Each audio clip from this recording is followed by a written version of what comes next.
All right, everybody, welcome back. Ever just completely lose yourself in an internet rabbit hole? Like you start clicking one thing and suddenly it's 3 hours later. Oh, yeah, totally. Happens to me all the time. And well, today we're taking one of those deep dives. This time it's an IKEA product page. Interesting. Just a Yeah. simple product page. But I Yeah. think you're going to be surprised at what we find. I'm intrigued. So this product page, it's a PDF actually, and it's for this thing called the Rullebör Kara. Rullebör Kara. Yeah, I'd say that 5 times fast. Uh-huh. Right. So it's a hand truck, basically. But it's like the details on this page are just insane. It's got like the product numbers, the weight, like down to the gram, and even instructions on where to find it in the store. Like a little treasure map. Yeah, But exactly. it's not really surprising when you think about it. I mean, IKEA is known for its meticulous planning and design. I bet even this seemingly simple document is actually a window into their whole logistics system and their approach to customer experience. That's what I'm thinking. Like, why put so much effort into a product page for a simple hand truck? There's got to be a reason. Every detail must be carefully considered. Okay, so let's just jump right in. First up, the name itself, Rullebör Kara. What do you think? Well, I think it's classic IKEA. They often use these unique and sometimes hard to pronounce names. It's definitely part of their branding. It makes them memorable, right? You don't forget a name like Rullebör. Exactly. It sticks in your mind. Plus, it adds a certain, Swedish flair. Yeah, definitely. And then there's the price. It says 299 Swedish krona, but there's this little tiny 9 next to it. Any idea what that could be?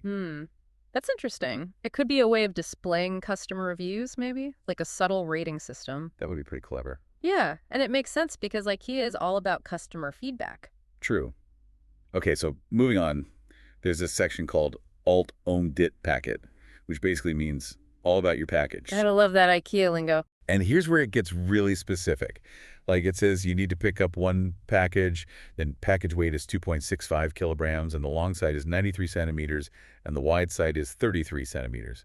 Why so much detail? Well, I think this ties into their click and collect option. They want to make the pickup process as smooth as possible, so you know exactly what you're looking for, how heavy it is, even how big it is, so you can plan accordingly. Yeah, that makes sense.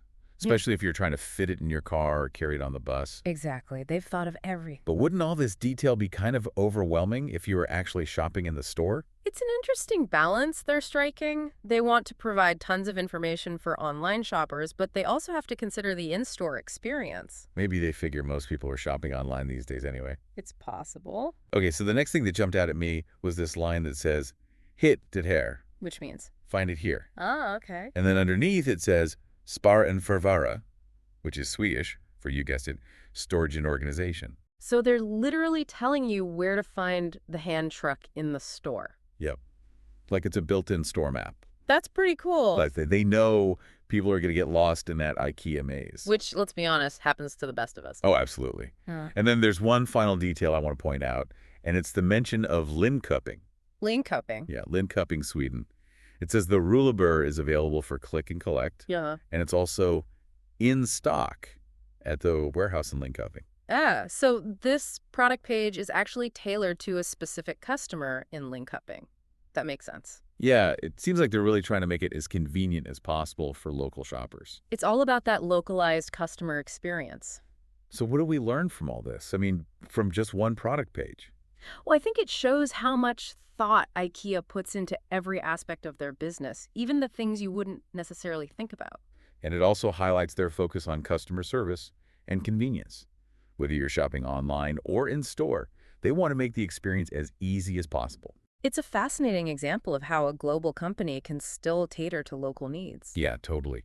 And it also gives us a little glimpse into Swedish culture, like their love of organization and their attention to detail. It makes you wonder, is this meticulous approach the reason for their global success?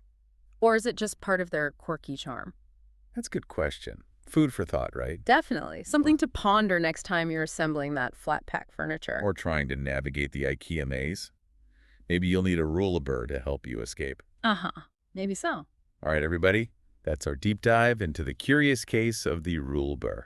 Hope you enjoyed it. Thanks for listening. We'll see you next time for another fascinating internet adventure. Until then. Bye. Bye.